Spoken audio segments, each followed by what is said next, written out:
कर्पूरे गौरं करुणावतारं संसारे सारं भुजगेन्द्रहारं सदा वसन्तं हृदयारविन्दे नमामि भवं भवानी सहितं। नमस्कार विद्यार्थियों,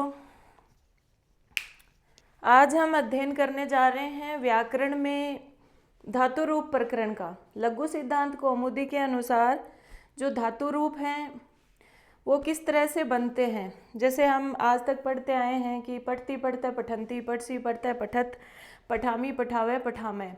तो किन सूत्रों से आजकल क्या है, प्रश्न सूत्रों से पूछे जाते हैं, चाहे वो व्याख्याता परीक्षा हो, चाहे नेट परीक्षा हो, चाहे सेट परीक्षा हो या कॉलेज लेक्चरर परीक्षा हो। सभी परीक्षाओं में लगभग सूत्र पूछे जाते हैं। कोई भी धातु रूप या शब्द रूप सीधा नहीं पूछा जाता। तो सूत्रों के आधार पर लघु सिद्धांत कौमुदी के क्रमानुसार हम धातु रूप निर्माण करना पड़ेंगे।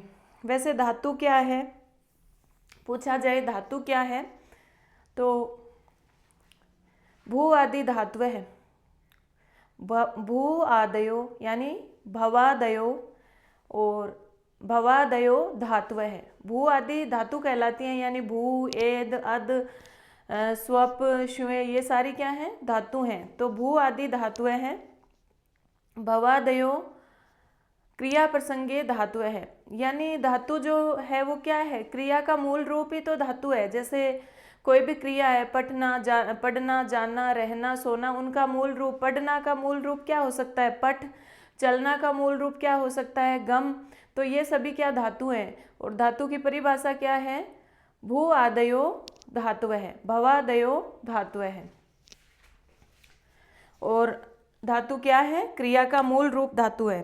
तो सबसे पहले तो हमें पता होना चाहिए कि हमारी धातुएं हैं वो कितने गणों में चलती है। तो जो धातु हैं भू, एद, अद, ये सारी धातुएं, इनके गण अलग अलग हैं। तो धातुएं कितने गणों में चलती हैं, 10 गणों में। कितने गणों में धातुओं के रूप चलते हैं, 10 गणों में। वो 10 गण कौन से हैं वो आपको पता होना चाहिए। सबसे पहले भवादि गण, दूसरा अदादि गण, तीसरा जुहोत्यादि गण,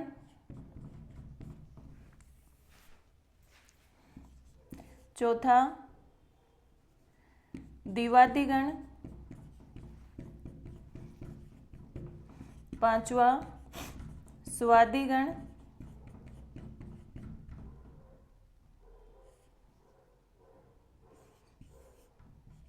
छठा तुदादि गण, सातवां रुधादि गण,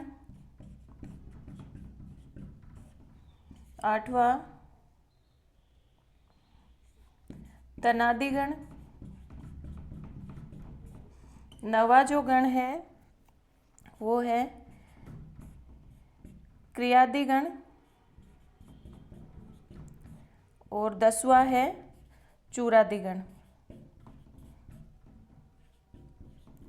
जैसे हमारी पठ धातु है, लिख धातु है, भू धातु है, इनके रूप एक जैसे चलते हैं तो वो भवादि गण में आएंगी। यानी एक जैसे चलने वाली धातुएं एक गण में आती हैं, इसीलिए तो धातुओं के रूप अलग अलग हो जाते हैं। जैसे अपन देखते हैं कि भू धातु के रूप भवती, भवतः, भवंती चलते हैं। पठ धातु के रूप पठती, पठतः, पठंती चलते हैं। लेकिन सभी धातुओं के ऐसे नहीं चलते। जैसे दिव धातु है उसके अलग चलते हैं, रुद्र धातु के अलग चलते हैं, हु धातु के अलग चलते हैं। क्यों चलते हैं, क्योंकि उनका गण अलग हो जाता है। प्रत्यय तो उनके सामने एक ही लगते हैं, तिप तस जी से लेकर के तिंग प्रत्यय लगते हैं, मतलब 18 प्रत्यय। लेकिन इनके गण अलग हो जाते हैं, इसलिए इनके रूप अलग चलते हैं। जैसे भवादि गण में कौन सी धातु हैं, जैसे भू धातु हो गई, एद धातु हो गई, पठ धातु, गम धातु, ये सारी भवादि गण की धातु हैं। अदादि गण में अद धातु हो गई, जुहोत्यादि गण में हु धातु, दिवादि गण में दिव धातु, सवादि गण में श्वेय धातु, तुदादि गण में तुद धातु, रुदादि गण में रुद धातु, तनादि गण में तन धातु, क्रियादि गण में क्रिय धातु और चुरादि गण में चुर धातु चलती है। तो सबसे पहले हमारी धातुएं कितने गणों में चलती हैं? 10 गणों में चलती हैं। ठीक है, इसके बाद देखो धातु से धातु रूप कैसे चलते हैं। धातु एक तो इस तिगंत प्रकरण में क्या है, एक तो धातु होती है, दूसरी चीज होती है प्रत्यय। इस धातु को तो जैसे भू धातु है तो इसको तो कहते हैं प्रकृति, इनके आगे जो तिंग प्रत्यय लगता है उसे कहते हैं प्रत्यय। और एक चीज और होती है, इनके बीच में कुछ प्रत्यय लगते हैं, जैसे शप प्रत्यय लगने से भवती बनता है ना, तो इनको कहते हैं विकिरण। 3 चीजें होती है धातु रूपों के निर्माण में, प्रकृति, प्रत्यय और विकिरण। विकिरण किसको कहते हैं? प्रकृति प्रत्ययो मध्य यो पतति स विकिरण है। जो प्रकृति और प्रत्यय के बीच में आ जाता है वो विकिरण कहलाता है। तो ये 3 चीजें होती है इसमें। दूसरी बात ये है कि हम धातु से धातु रूप जो बनाते हैं, धातु रूप मतलब क्रिया की स्थिति, तो क्रिया की स्थिति प्रकट करने वाला जो मुख्य बिंदु है वो क्या है? यानी धातुओं से तिप प्रत्यय लगाने से ही तो धातु रूप नहीं बन जाते। धातु रूप की अलग अलग स्थिति होती है, क्रिया की अलग अलग स्थिति होती है। यानी क्रिया हमें भविष्यत काल की बनानी है, आज्ञार्थक में बनानी है, परोक्ष भूत की बनानी है या अद्यतन भूत की बनानी है, किस तरह की क्रिया बनानी है, इस चीज को यानी क्रिया की स्थिति को बताने वाला जो बिंदु है वो है लकार। तो इसमें धातु रूप निर्माण में धातु के बाद में अगली जो बिंदु आती है वो है लकार। लकार क्या है? ये क्रिया की स्थिति को बताने वाले तत्व। लकार को काल नहीं कहते, लकार का मतलब समय नहीं है, काल नहीं है, क्योंकि सिर्फ काल तो 3 ही होते हैं, भूत, भविष्य और वर्तमान, लेकिन क्रिया तो इनके अलावा भी 10 लकारों में चलती है। तो लकार का मतलब काल नहीं होता, लकार होते हैं जो क्रिया की स्थिति को बताते हैं कि क्रिया किस प्रकार से बनेगी, क्रिया किस स्थिति की बनेगी। क्रिया की स्थिति को बताने वाला बिंदु लकार कहलाता है। लकार कितने हैं? लकार हमारे हैं 10। हम सामान्यतः 5 लकारों का प्रयोग करते हैं, लट लकार, लोट लकार, लृट लकार, विधिलिंग लकार, है ना। 5 लकारों का प्रयोग करते हैं, भूत, भविष्य, वर्तमान, आज्ञार्थक और चाहिए अर्थ में। लेकिन इसके अलावा भी लकार हैं और लकारों की संख्या कितनी है? 10 लकार है। कति लकारा संति? 10 लकारा संति। तो वो 10 लकार कौन कौन से हैं देखिए। सबसे पहला है लट लकार, दूसरा है लिट लकार, तीसरा है लुट लकार, चौथा है लृट लकार, पांचवा है लेट लकार, छठा है लोट लकार, सातवां है लंग लकार, आठवां लिंग लकार, नवा लुंग लकार,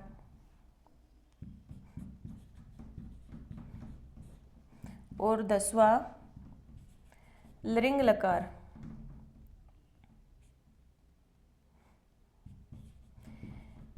ये 10 लकार हैं। इन 10 लकारों में देखिए 1 से लेकर 6 तक जो हैं वो तो किस प्रकार के लकार हैं?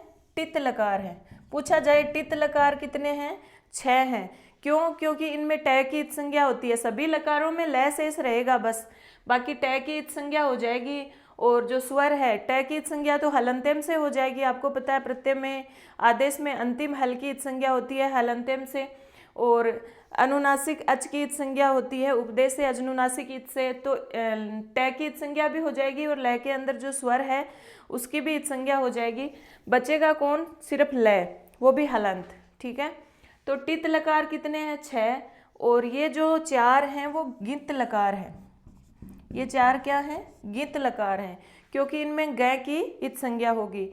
तो टित लकार कितने? 6 और गित लकार कितने? 4। अब देखिए इनमें से जो लेट लकार है ना उसके लिए बात आती है कि पूछा जाता है कि छंद मात्र में, वैदिक छंदों में सिर्फ इसका प्रयोग होता है लेट लकार का, तो तेस्तु पंचमो लकार है छंदो मात्र गोचर है। तेसु पंचमो लकार है छंदो मात्र गोचर है, यानी इनमें से जो पांचवा लकार है वो छंद मात्र में दिखाई देता है। बाकी हमें जो पढ़ने हैं धातु निर्माण में, वो हम कौन कौन से लकार पढ़ेंगे, लेट लकार को छोड़कर बाकी बचे हुए 9 लकार हमें पढ़ेंगे। अब देखिए ये लकार धातु के साथ किस अर्थ में होते हैं, तो इनका एक सूत्र होता है। जैसे लट लकार है, लट लकार किस अर्थ में प्रयुक्त होता है, वर्तमान काल अर्थ में। तो कौन सा सूत्र यहाँ लगता है, किसी भी धातु के साथ लट लकार का प्रयोग वर्तमान लट अर्थ में होता है, यानी वर्तमान काल अर्थ में लट लकार का प्रयोग होता है। दूसरा है लिट लकार। लिट लकार का सूत्र है परोक्ष लिट। देखो लिट लकार का प्रयोग वैसे तो भूतकाल अर्थ में होता है, लेकिन भूत है वो 3 प्रकार के होते हैं। एक तो होता है अद्यतन भूत। अद्यतन भूत मतलब आज का भूत। आज मैंने ये कार्य किया, आज मैंने खाना खाया, तो आज कोई भी कार्य किया, आज खाना खाया है तो उसको देखा है, उसको देखा है, तो आज का भूत क्या कहलाता है, अद्यतन भूत कहलाता है। और अद्यतन भूत के लिए लुंग लकार का प्रयोग होता है। आज तक हम सामान्यतः एक ही भूतकाल का प्रयोग करते हैं और लंग लकार का प्रयोग करते हैं, अभवत, अभवताम, अभवन। चाहे वो कब का ही भूत हो, 6 साल पहले का हो, 10 साल पहले का हो, देखा हो नहीं देखा हो, लेकिन भूत के कितने प्रकार हैं, 3 हैं। एक तो अद्यतन भूत, आज का भूत, तो इसके लिए लुंग लकार का प्रयोग होता है। जैसे अभूत, अभूत शब्द का प्रयोग होता है लुंग लकार में, देखेंगे हम आगे क्रिया कैसे बनती है। एक होता है अनअद्यतन भूत। अनअद्यतन भूत का मतलब होता है ऐसा भूत जो देखा तो है पर आज का नहीं है।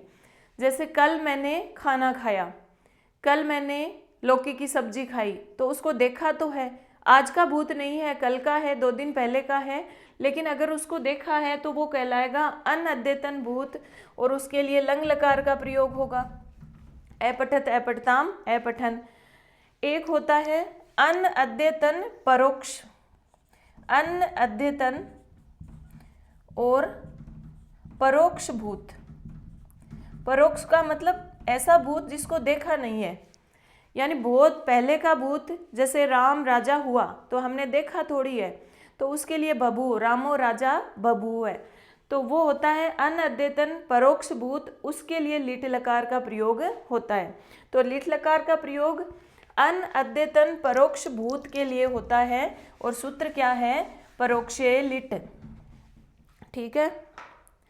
अब देखो लुट लकार। लुट लकार का प्रयोग, लुट और लिट 2 लकारों का प्रयोग होता है भविष्यत काल में। कौन से काल में, भविष्यत काल में। और लुट लकार जो है उसके लिए प्रयोग होता है अनअद्यतने लुट। भविष्य भी 2 प्रकार का होता है, एक तो अद्यतन भविष्य और एक अनअद्यतन भविष्य, यानी आज का भविष्य। और भविष्य को तो देखा नहीं जा सकता, एक तो आज का भविष्य और एक आज के बाद का, कल का, परसों का या बहुत सालों बाद का भविष्य है, वो क्या कहलाता है, अनअद्यतन भविष्य। तो अनअद्यतन भविष्य अर्थ में किस लकार का प्रयोग होता है, लुट लकार का। तो इसका जो होगा वो अनअद्यतने लुट। और लिट लकार जो अद्यतन भविष्य है, आज का भविष्य है, यानी आज ये कार्य होगा, आज वर्षा होगी, तो ये आज का भविष्य है, तो लिट लकार का प्रयोग होता है। और इसका जो सूत्र है लिट से च। ठीक है। फिर देखिए लोट लकार। लोट लकार आपको पता है आज्ञार्थक अर्थ में, तुम पढ़ो, तुम लिखो। लोट के लिए लोट च, लोट के लिए लोट च। लंग लकार। लंग लकार आपको पता ही है, लंग लकार जो अनअद्यतन भूत होगा, अभी अभी बात की, जो अनअद्यतन भूत होगा ऐसा भूत जो आज से पहले का है। आज के भूत में तो लुंग लकार और लंग लकार अन अद्यतन भूत जो मतलब आज का नहीं है, आज से पहले का, कल का, परसों का, ऐसा भूत जिसको हमने देखा है उसके लिए प्रयोग होता है। तो अन अद्यतने लंग,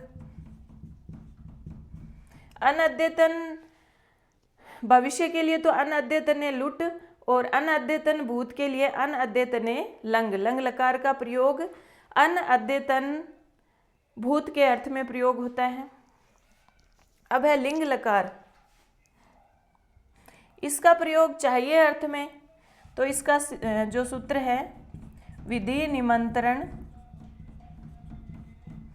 आमंत्रण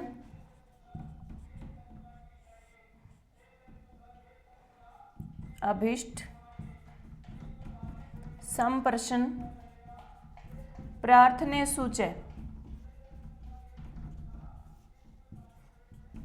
विधि निमंत्रण आमंत्रण अभिष्ट संप्रशन प्रार्थने सूचय अर्थ में लिंग लकार का प्रयोग होता है। और लुंग लकार का प्रयोग हमने अभी अभी बात की, जो अद्यतन भूत होगा, आज का भूत होगा जिसको देखा है और आज का है, उसके लिए लुंग लकार का प्रयोग होता है। फिर है लिंग लकार, तो इसका सूत्र है लिंग निमित्ते क्रियाति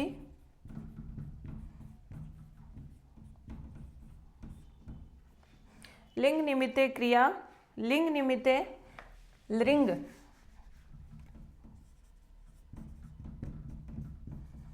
क्रिया प्रतिपत्तो च। ये लिंग लकार के ये सूत्र का प्रयोग होगा। जब हम ये सभी लकारों का प्रयोग धातु के साथ करेंगे तो सर्वप्रथम ये सूत्र आएंगे, यानी इन लकारों का प्रयोग इन इन अर्थों में होगा। जैसे लट लकार का प्रयोग वर्तमान काल अर्थ में होगा, लिट का प्रयोग अन अद्यतन परोक्ष भूत के अर्थ में होगा, लुट का प्रयोग अन अद्यतन भविष्य के अर्थ में होगा, यानी ऐसा भविष्य जो आज के बाद का हो, और परोक्ष भूत यानी ऐसा भूत जिसको देखा नहीं हो। लिट लकार अद्यतन भविष्य के अर्थ में, और लेट लकार तो छंदो मात्र गोचर है, लोट लकार अज्ञार्थक के अर्थ में होगा।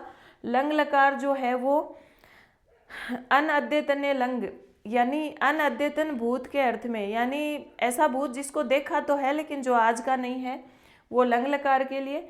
लिंग है वो विधि निमंत्रण आमंत्रण अभिष्ट संप्रश्न प्रार्थना इन सभी अर्थों में होगा। और लुंग है वो अद्यतन भूत आज के भूत के लिए होगा। और लिंग लकार इसका अलग है, दो प्रकार से प्रयोग होगा, लिंग निमित्ते लिंग क्रिया प्रतिपत्तौ च। ये हैं हमारे 10 लकार।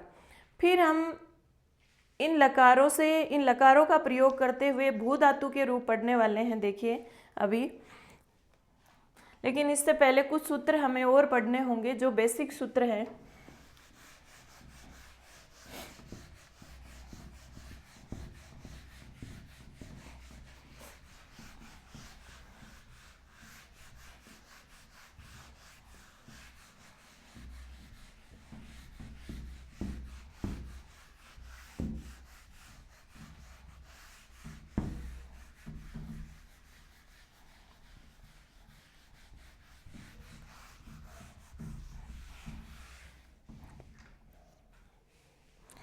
देखिए जैसे हम धातु पढ़ रहे हैं, धातु जो है, क्रिया जो है वो आपको पता है दो अर्थों में प्रयुक्त होती है, दो प्रकार की होती है।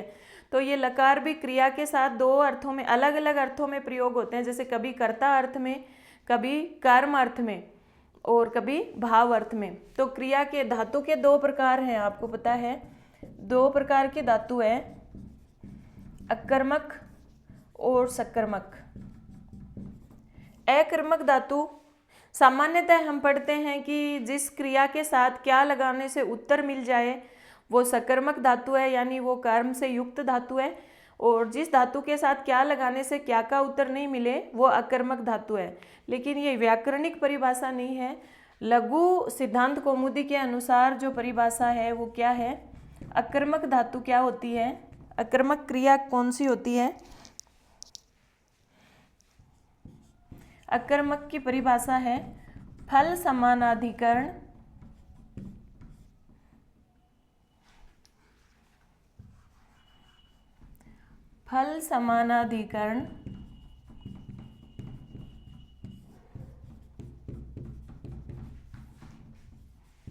व्यापारवाचकत्वम् अकर्मकत्वम्। और सकर्मक की परिभाषा क्या है?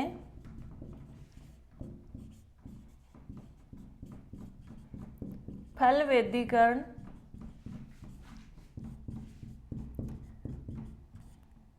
व्यापारवाचकत्वम् सकर्मकत्वम्। इसका मतलब क्या है? फल समानाधिकरण व्यापारवाचकत्वम् अकर्मकत्वम् कि ऐसी धातु जिसमें क्रिया का फल और व्यापार वो समानाधिकरण हो, यानी एक, दोनों का अधिकरण एक ही हो। अकर्मक का मतलब क्या है? क्रिया के फल और व्यापार इन दोनों का अधिकरण यानी आधार एक ही हो, यानी क्रिया का फल भी उसी को मिले और क्रिया को करने वाला, उसमें व्यापार करने वाला भी वही हो, तब तो किस प्रकार की क्रिया होगी? अकर्मक क्रिया। यानी अकर्मक क्रिया में फल और व्यापार का आधार एक ही होता है, लेकिन सकर्मक क्रिया में, सकर्मक धातु में फल और व्यापार का अधिकरण, फल और व्यापार का आधार अलग अलग होता है। फल किसी और को मिलता है और कार्य करने वाला दूसरा होता है, तो उस तरह की क्रिया सकर्मक होती है। देखो जैसे ये है,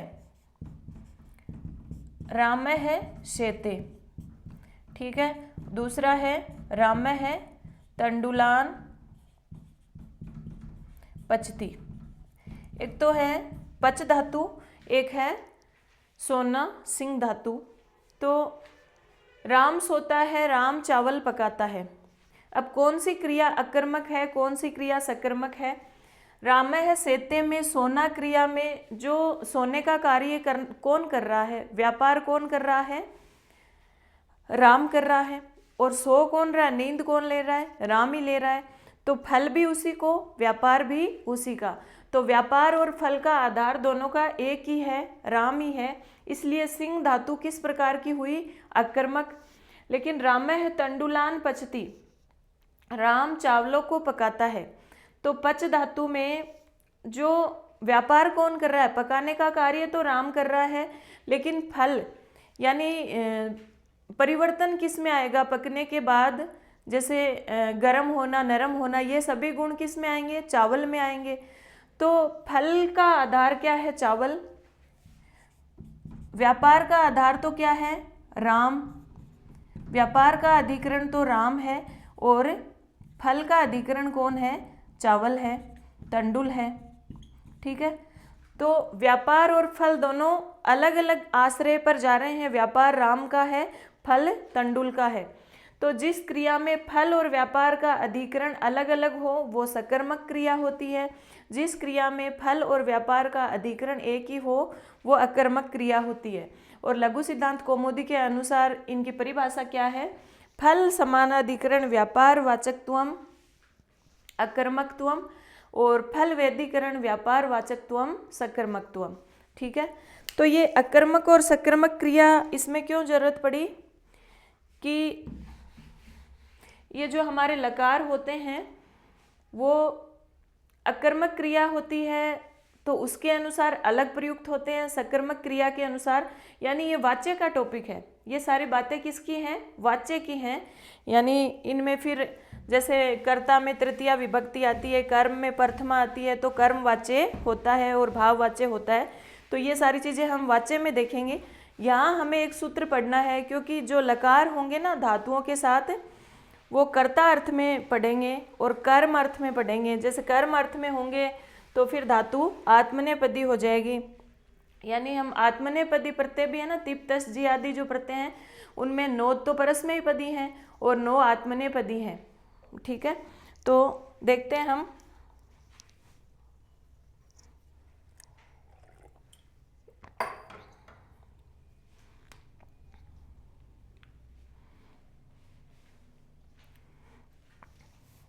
सूत्र है हमारा लह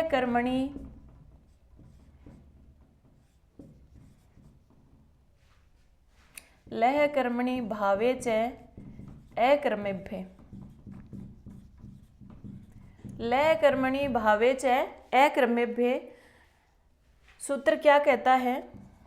लय कर्मणि भावे च अकर्मेभ्ये सूत्र क्या कहता है कि लकार हैं वो जब धातु सकर्मक होती है तब तो लकार किस अर्थ में होते हैं?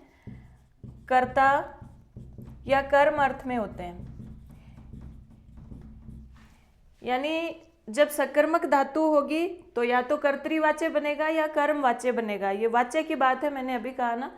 तो जब सकर्मक धातु होगी तो लकार किस अर्थ में होगा? या तो कर्ता अर्थ में होगा या कर्म अर्थ में होगा। जैसे भू धातु से लट लकार है वो कर्ता अर्थ में होगा। तो सकर्मक धातु है तो कर्ता और कर्म अर्थ में लकार होगा। और यदि यही लकार अकर्मक धातु से, अकर्मक धातु में कर्म होगा ही नहीं तो कर्म और भाव अर्थ में होगा। या तो कर्म अर्थ में होगा या भाव अर्थ में। यानी जब हम लकार का प्रयोग करेंगे धातु के साथ तो धातु अगर सकर्मक है तो कर्ता और कर्म अर्थ में, और वही लकार अगर धातु अकर्मक है तो कर्म और भाव अर्थ में होता है। और कौन सी धातु सकर्मक है कौन सी अकर्मक है ये तो पता आप कर ही लेंगे। यानी जिसमें क्या का उत्तर मिलेगा वो सकर्मक है और जिसमें क्या का उत्तर नहीं मिलेगा वो अकर्मक है। जैसे राम खाता है तो क्या खाता है इसका उत्तर मिलता है ना, फल खाता है, खाना खाता है, कुछ ना कुछ उत्तर होगा। लेकिन अगर राम सोता है तो उसमें क्या का उत्तर कुछ भी नहीं मिलता। तो ये सोना क्रिया सिंह धातु किस प्रकार की है? अकर्मक। तो अकर्मक धातुओं से तो लकार किस अर्थ में होते हैं? कर्म और भाव अर्थ में। और जो सकर्मक धातु है उससे कर्ता और कर्म अर्थ में होते हैं। तो जैसे ही हम धातु के साथ लकार का प्रयोग करेंगे तो सबसे पहले ये सूत्र आएगा लय कर्मणि भावे च अकर्मेभ्ये। और इस सूत्र से हम इस धातु के साथ लट लकार को या लंग लकार को कर्ता अर्थ में कर रहे हैं या कर्म अर्थ में कर रहे हैं वो बात निश्चित हो जाएगी। इसके पश्चात देखिए कर्तृवाच्य, कर्मवाच्य और भाववाच्य की बात हम यहाँ नहीं करेंगे। यहाँ सिर्फ धातु रूप निर्माण करने की बात कर रहे हैं। इसके बाद देखिए हमारे जो तिप तस जी आदि प्रत्यय होते हैं वो आपको पता है उनमें से 9 प्रत्यय तो परस्मैपदी और 9 प्रत्यय हैं वो आत्मनेपदी होते हैं। तो ये जो परस्मैपदी और आत्मनेपदी की बात है, परस्मैपदी और आत्मनेपद की बात है वो कैसे निश्चित करेंगे हम कि किस धातु के साथ परस्मैपदी प्रत्यय लगाएंगे और किस धातु के साथ आत्मनेपदी प्रत्यय लगाएंगे। कुछ धातु जो होती हैं वो कुछ तो परस्मैपदी होती हैं और कुछ आत्मनेपदी होती हैं। तो परस्मैपदी धातुओं के साथ परस्मैपदी प्रत्यय लगाने हैं, आत्मनेपदी धातुओं के साथ आत्मनेपदी प्रत्यय लगाने हैं। तो जैसे हमें याद करनी पड़ेगी कौन कौन सी आत्मनेपदी धातुएं हैं उनको याद कर लीजिए। उसके अलावा सारी की सारी परस्मैपदी हैं, लेकिन इनके भी सूत्र होते हैं। तो अगर हमसे सूत्र पूछा जाए तो सूत्रों की बात हम कर लेते हैं। जैसे भू धातु है वो हम परस्मैपदी करेंगे तो किस सूत्र से होगी? सूत्र का तो हमें वहाँ पर विवरण देना पड़ेगा ना। जैसे हम धातु रूप निर्माण कर रहे हैं तो सबसे पहले कर्ता अर्थ में कर रहे हैं तो सबसे पहले ये सूत्र लगेगा लय कर्मणि भावे च अकर्मेभ्ये। उसके बाद वो धातु आत्मनेपदी है या परस्मैपदी उसका भी सूत्र आएगा। तो जो धातुओं को आत्मनेपदी और परस्मैपदी करने वाले सूत्र हैं वो कौन से हैं देखिए। जैसे सूत्र है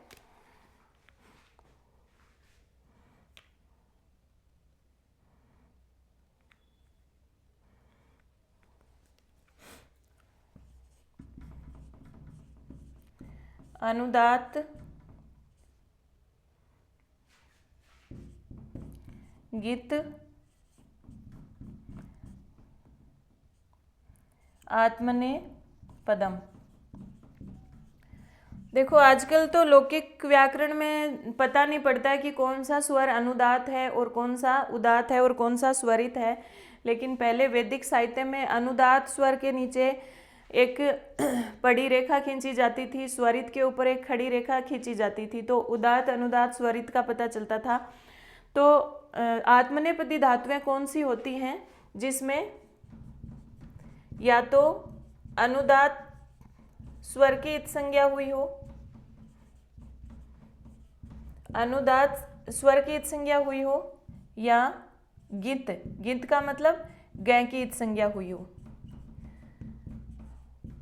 जैसे जिन जिन धातुओं में अनुदात स्वर की इत संज्ञा हुई है उनमें और गै की इत संज्ञा हुई होती है, वो धातुएं किस प्रकार की होती हैं? गिद अनुदात गित आत्मनेपदम, आत्मनेपद धातु कहलाती है। आत्मनेपद धातु कौन सी होती हैं? जिनमें या तो अनुदात स्वर की इत संज्ञा हो गई हो या गै की इत संज्ञा हो गई हो। जैसे एद धातु है, तो एद धातु ये इस तरह से है, यानी एद धातु में जो ए की इत संज्ञा हुई है वो ए किस प्रकार का है? अनुदात है। लेकिन अभी हम इसका पता नहीं कर सकते क्योंकि उदात अनुदात स्वरित वाले चिन्ह अब लगते ही नहीं है व्याकरण में। तो एद धातु, इसके अलावा सेव धातु, ये सभी क्या हैं? अनुदात हैं। या फिर किसी में गै की इत संज्ञा हुई है वो भी अनुदात होगी। फिर है कुछ धातुएं उभयपदी भी होती हैं, अनुदात और गित, ये तो क्या हुई? आत्मनेपदी। ऐसी धातुएं आत्मनेपदी धातुएं होंगी, इनसे आत्मनेपदी धातु का विधान होगा। और कुछ धातुएं होती हैं उभयपदी, यानी उनके रूप आत्मनेपद में भी चलते हैं। आत्मनेपद के रूप कैसे चलते हैं? सेवते, सेवेते, सेवंते, सेव से, सेवेथे, सेवद्वे, सेवे, सेवावेहे, सेवामहे। और परस्मयी पद के रूप आपको पता ही है, पठती, पठता, पठंती, पठसी, पठता, पठत, पठामी, पठावे है, पठामह है। लेकिन कुछ धातुएं हैं उनके रूप आत्मनेय पद में भी चल जाते हैं और परस्मयी पद में भी चल जाते हैं। जैसे पच धातु के रूप पचते, पचेते, पचनते भी चलते हैं और पचती, पचता, पचंती भी चलते हैं। तो ऐसी धातुएं कौन कौन सी होती हैं और क्यों होती है? स्वरित इत, स्वरित इत कर्तृ अभिप्राय,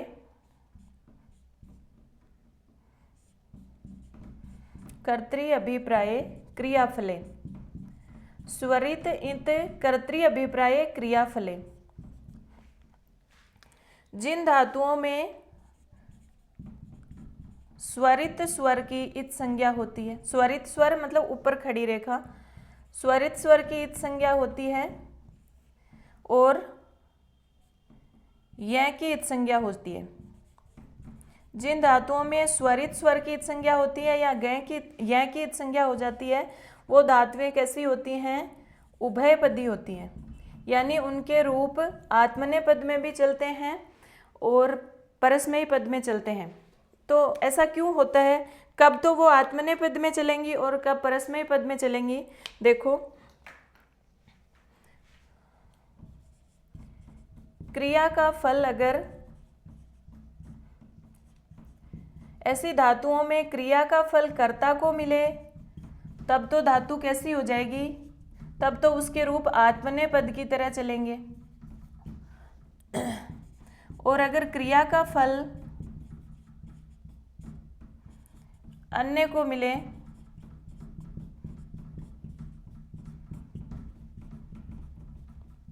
तो उस धातु से परस्मयी पदी का विधान होता है। अगर क्रिया का फल कर्ता को मिले तो आत्मनेय पद का विधान होता है, क्रिया का फल अन्य को मिले तो परस्मयी पदी, यानी उस स्थिति में वो धातु परस्मयी पद की तरह चलेगी। और अगर क्रिया का फल कर्ता को मिले तो आत्मनेय पद की तरह चलेगी। जैसे ये है राम है पचते, पचते, पचेते, पचनते, राम पका रहा है। तो इस स्थिति में आत्मनेय पद की तरह चल रहे हैं इसके रूप, तो मतलब क्रिया का फल कर्ता को मिलेगा। राम स्वयं के लिए पका रहा है तो राम है पचते होगा, और अगर किसी और के लिए पका रहा है तो राम है पचती होगा। ठीक है, तो पच धातु उभयपदी है, आत्मनेय पद में भी इसके रूप चलेंगे और परस्मय पद में भी चलेंगे। लेकिन कैसे चलेंगे? जब स्वयं के लिए कोई कार्य किया जा रहा है, क्रिया का फल कर्ता को मिल रहा है, तब धातु आत्मनेय पद होगी। क्रिया का फल अन्य किसी को मिल रहा है तो धातु परस्मय पद होगी। ठीक है, अब देखिए भू धातु से हम रूप बना रहे हैं।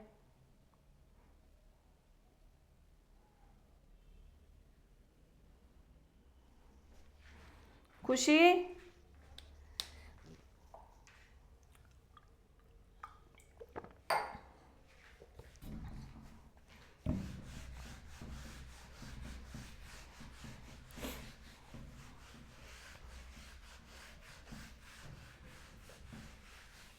6 बज गए।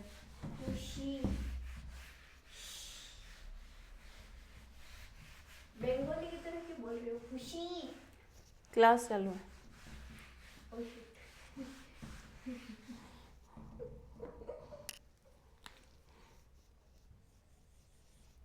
अब देखिए भू धातु हमारे सामने है। भू धातु से हमें रूप बनाने हैं।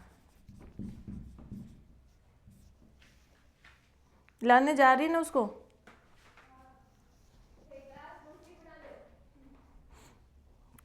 चलेगा चलेगा, बंद कर दे।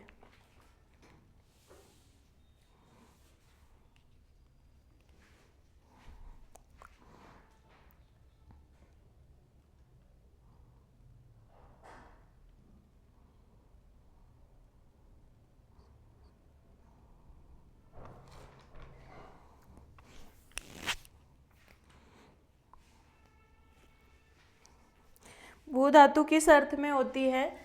भू धातु होना अर्थ में, भू सत्तायाम। भू धातु सत्तायाम अर्थ में। अब भू धातु से हमें कौन सा लकार करना है? भू धातु से लट लकार करना है। किस अर्थ में? कर्तृविवक्षा में, यानी कर्ता अर्थ में। और कर्ता अर्थ में लकार हो रहा है। और कौन सा सूत्र, सबसे पहले कौन सा सूत्र लगेगा? हमने अभी पढ़ा था, लय कर्मणि च भावे च अकर्मभ्ये। तो यहाँ पर भू धातु किस प्रकार की है? सकर्मक है, क्योंकि जो भी कार्य होता है क्या का उत्तर यहाँ मिल रहा है। और भू धातु में जो फल और व्यापार है वो अलग अलग को मिलता है। फल और व्यापार का आश्रय अलग अलग होता है। तो भू धातु किस प्रकार की है? सकर्मक है। और हम किस अर्थ में कर रहे हैं? कर्ता अर्थ में।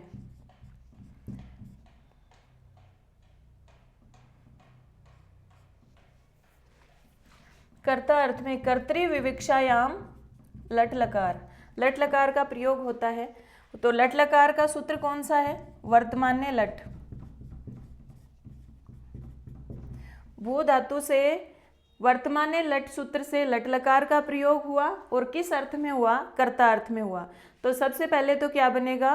भू धन लट। अब हम देखते हैं लट में टैकी अटव वितो, अटव वितो लिखा हुआ है। अटव वितो यानी टै की इत संज्ञा हो जाएगी और लय के ए की इत संज्ञा हो जाएगी। टै की इत संज्ञा हलंतेम से और ए की इत संज्ञा आपको पता है उपदेश से अजनुनासिक इत से। तो लय की सिर्फ लय की इत संज्ञा नहीं हुई, क्योंकि अगर लय की इत संज्ञा कर देते लसक व तदिते से तो फिर वर्तमान काल का अर्थ ही नहीं बचता, तो फिर सारा मामला ही खत्म हो जाता। तो लय को तो रखना है, क्योंकि लय से ही तो तिप तस जी आदि प्रत्यय होंगे, ये लाद ऐसा होते हैं। तो वर्तमाने लट से लट लकार हुआ और टै की इत संज्ञा और ए की इत संज्ञा हो गई। तो बचा क्या? शेष क्या रहा? भू धातु से भू धन लय शेष रहा। भू धन लय शेष रहा। अब हम देखते हैं भू धन लय शेष रहा। अब इस लय के स्थान पर हमारे कौन से प्रत्यय होंगे? 18 प्रत्यय होंगे। कौन कौन से? सूत्र क्या लगेगा?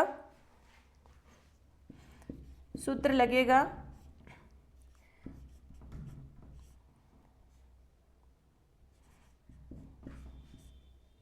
तिप तस जी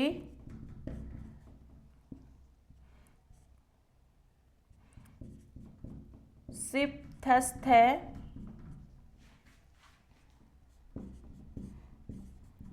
मिब मिब वस मस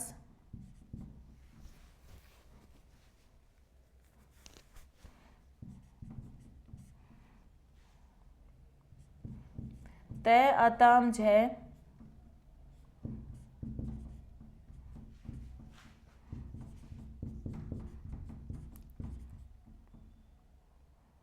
थास आथाम द्वम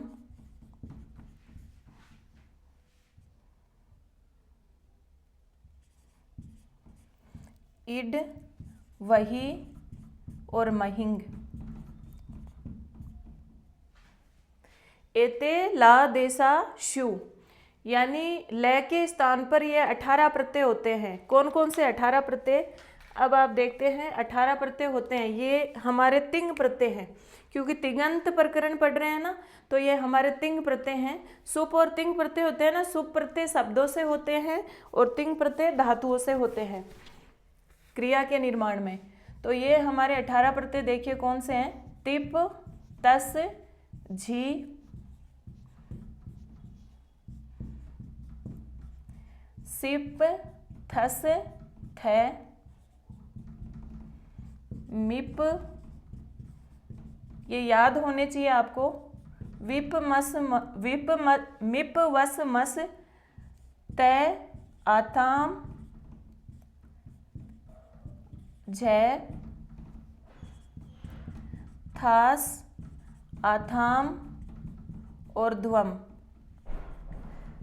और अंत में इट, वही और महिंग। ये प्रत्यय लय के स्थान पर ये 18 प्रत्यय होते हैं क्रिया का निर्माण करने में, धातु रूप निर्माण करने में। तिप, तस, झी, सिप, तस, थ, मिप, वस, मस, तय, आथाम, झ, थास, आथाम, ध्वम, इड, वही, महिंग। अब देखो इनमें भी इत संज्ञा होकर के क्या क्या शेष रहते हैं। जैसे तिप में पै की इत संज्ञा हलंतेम से हो जाती है, ती शेष रहता है, इसीलिए तो पठती भवती रूप बनते हैं। तस में देखो न विभक्तौ तुष्मा, ये सूत्र कहता है कि विभक्ति प्रत्ययों में क्या होता है, तय, तय वर्ग और स, यानी कौन सा स, अपना दंते से, और मैं की इत संज्ञा नहीं होती है, तो स है उसकी इत संज्ञा नहीं होएगी, और झी में किसी की इत संज्ञा नहीं होएगी, सिप में पै की इत संज्ञा होकर सी शेष रहेगा, मिप में मी शेष रहेगा, इनमें इत संज्ञा नहीं होगी, तय वर्ग की इत संज्ञा नहीं होती है आपको पता है, और इनमें किसी की भी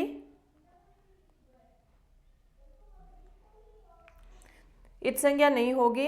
अब देखिए इट में ई शेष रहेगा, ट की इत संज्ञा हो जाएगी, और महिंग में मही शेष रहेगा, अंगय की इत संज्ञा हो जाएगी, किससे, हलंतेम से। बाकी किसी की भी इत संज्ञा नहीं होंगी, क्योंकि स और मैं की इत संज्ञा नहीं होती है, और इसके अलावा तो कुछ इत संज्ञा होने वाला ही नहीं है, क्योंकि व्यंजन कहीं पर है ही नहीं, स और मैं के अलावा कोई व्यंजन नहीं है। तो स और मैं की, तय, स और मैं की इत संज्ञा न विभक्तौ तुष्मा सूत्र मना करता है। तो ये 18 हमारे कौन से प्रत्यय हैं, तिप, तस, झी, सिप, थस, तय, मिप, वस, मस, तय, आताम, झ, थास, आथाम, ध्वम, इट, वही, महिंग, ये हमारे 18 प्रत्यय हैं। अब ये सारे 18 प्रत्यय लय के स्थान पर होते हैं। ये 18 प्रत्यय किसके स्थान पर होंगे, लय के स्थान पर होंगे। तो ये तिप, तस, जी आदि 18 प्रत्यय हो जाएंगे। अभी कुछ भी पता नहीं है कि कौन सा प्रत्यय होगा। हम भू धातु लट लकार पढ़ रहे हैं, लट लकार प्रथम पुरुष एक वचन का रूप पढ़ते हैं, भवती कैसे सिद्ध होता है वो हम पढ़ रहे हैं। तो यहाँ लय के स्थान पर 18 प्रत्यय हो गए हैं। अब इन 18 प्रत्ययों में आपको पता है ये तीन तो क्या हैं, ये तो हैं परस्मैय पद वाले और ये हैं आत्मनेय पद वाले। तो हमारी धातु भू धातु किस प्रकार की है, परस्मैय पदी धातु है, क्योंकि हम अभी अभी पढ़ के आए हैं शेषात् कर्तरी परस्मैय पदम। यानी जो परस्मैय पदी धातुएं कौन कौन सी होती हैं, जिनमें जो आत्मनेय पदी होती हैं वो तो अनुदात गीत आत्मनेय पदम, और स्वरित इत कर्तरी अभिप्राय क्रियाफले वो होती हैं कौन सी, उभय पदी। और एक सूत्र हम पढ़ना बीच में छूट गया कि शेषात् कर्तरी परस्मैय पदम, यानी कर्ता अर्थ में आत्मनेय पद आदि के होने के बाद जो धातुएं बच जाती हैं वो किस प्रकार की होती हैं, वो परस्मैय पद होती हैं। तो हमारी भू धातु किस प्रकार की है, परस्मैय पदी है। किस सूत्र से, शेषात् कर्तरी परस्मैय पदम, यानी हम भू धातु को कर्ता अर्थ में पढ़ रहे हैं और ये परस्मैय पदी धातु है। तो हमारी धातु परस्मैय पदी है, तो प्रत्यय भी कौन से लगाने होंगे, परस्मैय पद वाले लगाने होंगे।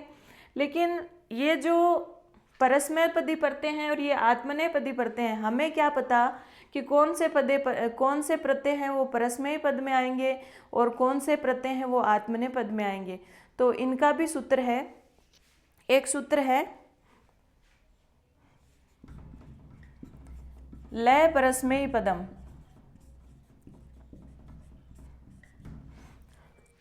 लय है परस्मैय पदम, लकार के स्थान पर, लय के स्थान पर होने वाले प्रत्यय क्या होते हैं? परस्मैय पद हैं। तो इन 18 प्रत्ययों की कैसी संज्ञा हो गई? सबके सबकी परस्मैय पदी संख्या हो गई। ये सारे के सारे परस्मैय पदी हैं।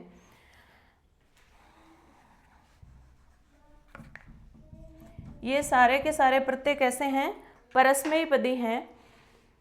कौन कह रहा है? लय परस्मैय पदी, लय है परस्मैय पदम सूत्र कह रहा है कि ये सारे के सारे सूत्र कैसे हैं, सारे के सारे प्रत्यय कैसे हैं? परस्मैय पद का विधान होता है इनसे, ये परस्मैय पदी प्रत्यय हैं। लेकिन ये सारे तो परस्मैय पदी नहीं है, इनमें से 3 लाइनें ही तो परस्मैय पदी होती हैं और परस्मैय पदी धातुओं के साथ जुड़ती हैं। देखिए एक बात ध्यान रखनी है, धातु भी परस्मैय पदी होती हैं और प्रत्यय भी परस्मैय पदी होते हैं। जो परस्मैय पदी धातु होती है उसके साथ परस्मैय पदी प्रत्यय जुड़ता है, जो आत्मनेय पदी धातु होती है उनके साथ आत्मनेय पदी प्रत्यय जुड़ता है। तो परस्मैय पदी प्रत्यय कौन से होते हैं? ये सूत्र तो कहता है कि ये सारे के सारे 18 प्रत्यय हैं वो परस्मैय पदी होते हैं। तो इनसे परस्मैय पद का विधान हो गया। लेकिन इसके बाद एक सूत्र और आता है, तंगानाव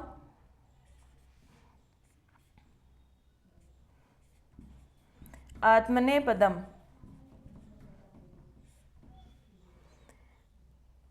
तंगानाव आत्मनेय पदम सूत्र क्या कहता है? तंग प्रत्याहार, तंग प्रत्याहार और सानच और कानच। तंग प्रत्याहार और सानच और कानच ये सभी आत्मनेय पद होते हैं, यानी ये आत्मनेय पदी प्रत्यय होते हैं। कौन कौन से? तंग प्रत्याहार में आने वाले प्रत्यय और सानच और कानच प्रत्यय आत्मनेय पदी होते हैं, आत्मनेय पद का विधान होता है, तो ये आत्मनेय पदी धातुओं के साथ लगेंगे। तो तंग प्रत्याहार कौन सा है? तय आताम झ, थास अथाम ध्वम, इट वही महिंग। ये किस में आएंगे? आत्मनेय पद में आएंगे। ठीक है, तो अब हमारे 18 प्रत्यय हैं, उनमें से ये 9 ही बचे। हमें इनमें से कोई प्रत्यय लेना है, भू के साथ प्रथम पुरुष एकवचन में इनसे कोई प्रत्यय लेना है। क्यों? नीचे वाले तो आत्मनेय पद हो गए, किस सूत्र से?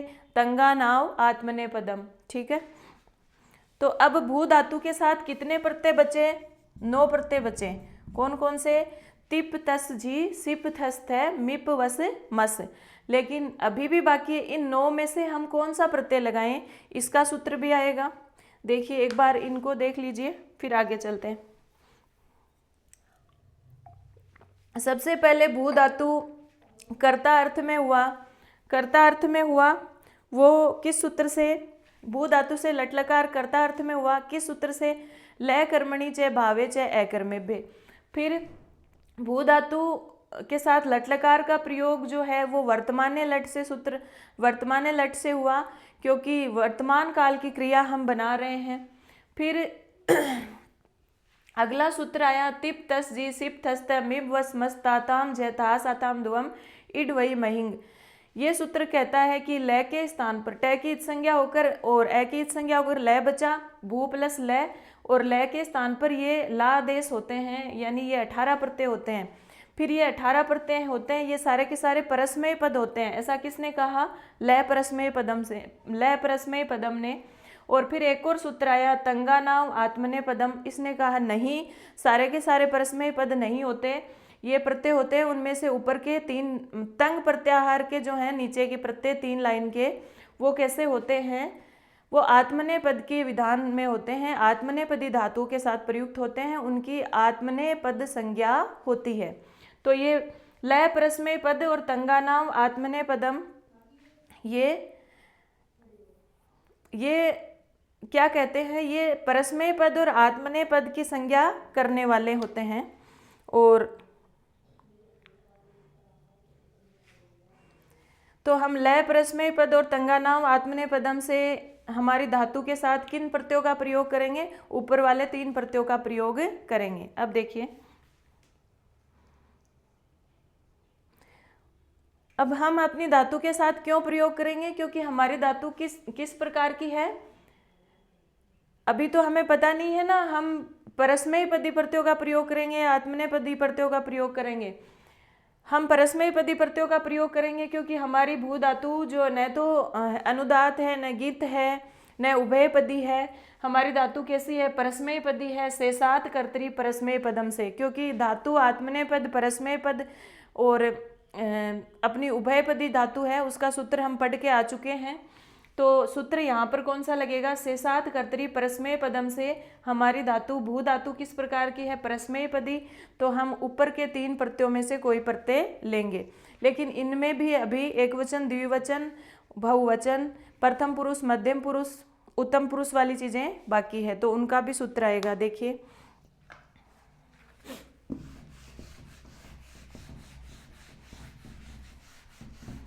ये प्रक्रिया सभी में होगी, यानी सभी लट लकार, लोट लकार, ये प्रक्रिया सब में एक जैसी होगी। एक बार थोड़ा लगता है, इनको सीखने में थोड़ा समय लगता है, उसके बाद ये सूत्र सेम टू सेम आएंगे। तो अब हम किस स्थिति में पहुंच गए? भू धातु के साथ 9 प्रत्यय हैं। कौन कौन से? तिप तस जी, सिप थस्त है, मिप वस मस। भू धातु आत्मनेय पदी है, भू धातु परस्मय पदी है, और ये हमारे 9 प्रत्यय हैं, वो भी किस प्रकार के हैं? परस्मय पद हैं। अब देखिए, एक सूत्र आएगा, तिंगस त्रीणी त्रीणी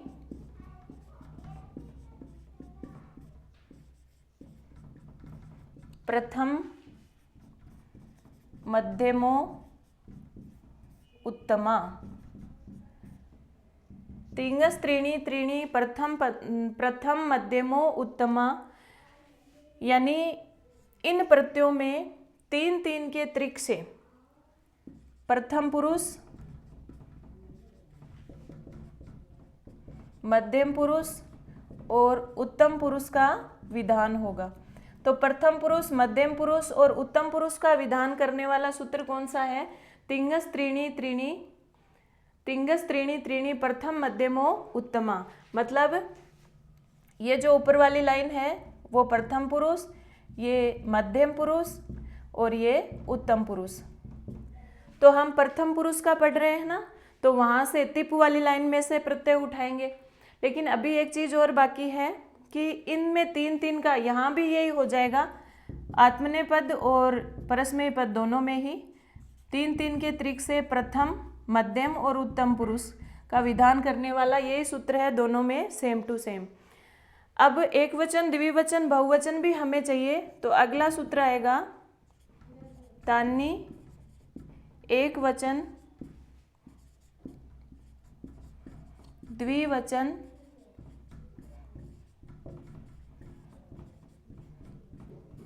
बहुवचनानि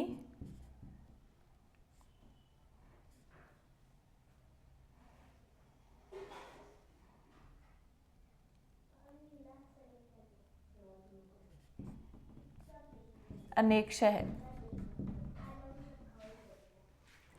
तानी, यानी इनमें से जो हमने 3 के त्रिक से प्रथम पुरुष, मध्यम पुरुष, उत्तम पुरुष किए हैं, उनके भी 3 के त्रिक से एक वचन, द्विवचन और बहुवचन का विधान हो जाएगा। यानी ये वाले पूरे एक वचन में आएंगे, ये वाले द्विवचन में आएंगे और ये बहुवचन में आएंगे। ये सभी एक वचन में, ये द्विवचन में, ये बहुवचन में। तो एक वचन, द्विवचन और बहुवचन का विधान करने वाला सूत्र क्या है? तानी एक वचन, द्विवचन, बहुवचनानि अनेकशः। ठीक है, अब देखिए,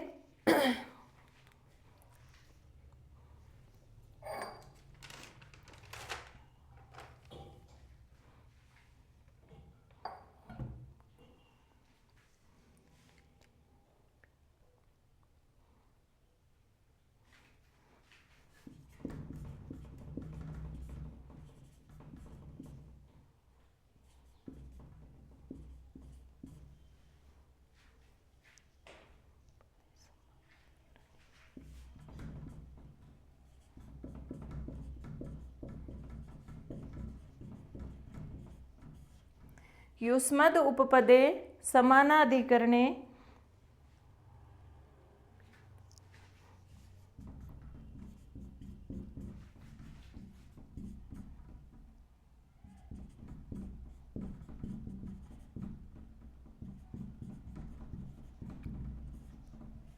एक सूत्र है युष्मद् उपपदे समानाधिकरणे स्थानीय अन्य अपि मध्यमय, अनेक्षणी मध्यमय, यानी मध्यम पुरुष का विधान कब होगा? युष्मद् उपपदे समानाधिकरणे स्थानीय अन्य अपि मध्यमय, यानी जब युष्मद् शब्द का रूप होगा, युष्मद् के रूप की विवक्षा होने पर, युष्मद् का रूप यानी त्वम युवाम यूयम वाला, त्वाम युवाम युष्मान, तो ऐसा कोई कर्ता होगा।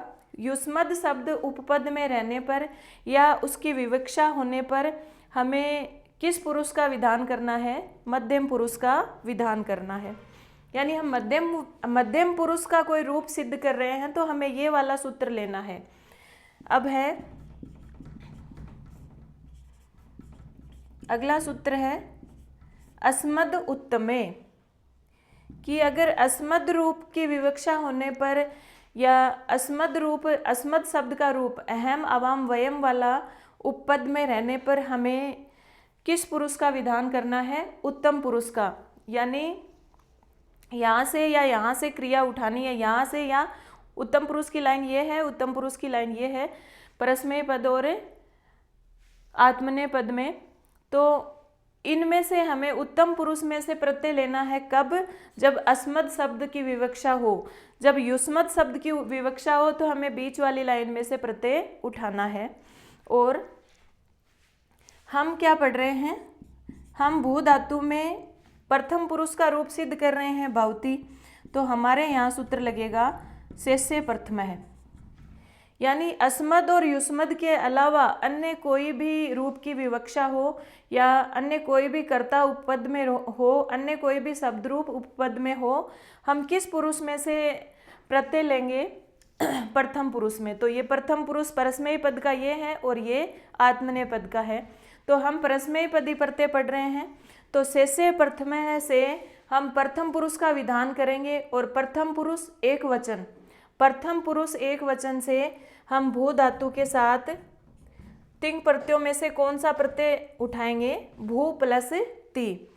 अब देखिए, चाहे आप भवती रूप बनाइए, चाहे भवतः बनाइए, चाहे भवंती, चाहे भवसी, भवतः, भवत, भवामी, भवावह, भवामय, कोई सा भी रूप उठाएंगे ना, या फिर अन्य लकारों में से भी भू धातु बना रहे हैं, भू धातु के रूप बना रहे हैं, तो यहाँ तक के ये सूत्र सब में सेम लगेंगे। ये इतने सूत्र सब में सेम लगेंगे क्योंकि सब में ही हमें आत्मनेय पद और परस्मैय पद का विधान करना होता है। सब में ही हमें लय के स्थान पर 18 प्रत्यय करने होते हैं। सब में ही उन 18 प्रत्ययों की परस्मैय पद संज्ञा करनी होती है। फिर उनमें से 9 की आत्मनेय पद संज्ञा करनी होती है और फिर उनमें एक वचन, द्विवचन, बहुवचन की विवक्षा करनी होती है। उन्हीं में सब में हमें प्रथम पुरुष, मध्यम पुरुष और उत्तम पुरुष की विवक्षा करनी होती है। तो ये सारे सूत्र लगेंगे और ये सारी प्रक्रिया, इतने सूत्र होने के बाद में हमारे यहाँ जो रूप बनेगा वो क्या बनेगा? भू प्लस तिप। अब आगे की प्रक्रिया कि भू प्लस तिप पर आ गए, लय के स्थान पर कौन सा प्रत्यय हो गया? तिप हो गया लट लकार में। तो अब तिप से भवती क्या बनता है? देखिए आगे, इतने सारे प्रत्यय आपको सब में लगाने हैं, सभी रूपों में, सभी लकारों में। अब हमारे सामने स्थिति क्या है? भू धन तिप।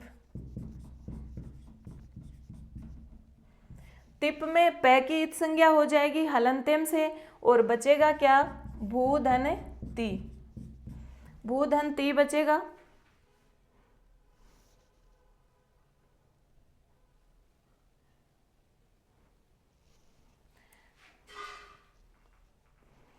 भू धन ती बचेगा। इसके आगे की प्रक्रिया हम अगली क्लास में लेते हैं थोड़ा सा। तब तक के लिए धन्यवाद।